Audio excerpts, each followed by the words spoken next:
আপনি কি জানেন পৃথিবীতে মা শব্দের উচ্চারণ প্রায় সব ভাষাতেই একই রকম?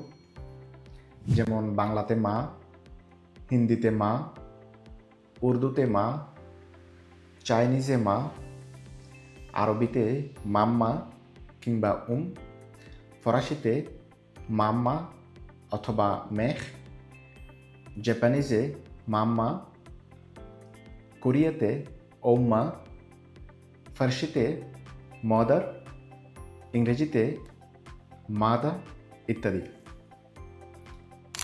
কিন্তু কে ঠিক করেছিল পুরো পৃথিবী জুড়ে মা শব্দের উচ্চারণ একই রকম হবে, অথবা একই রকম শব্দ দিয়ে মাকেই বোঝানো হবে?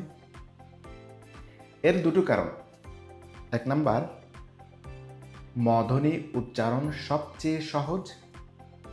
2 নাম্বার, শিশু যখন মাতৃস্তন মুখে নিয়ে দুধ পান করতে থাকে তখন সে নাক দিয়েই শ্বাস প্রশ্বাসের কাজ করে।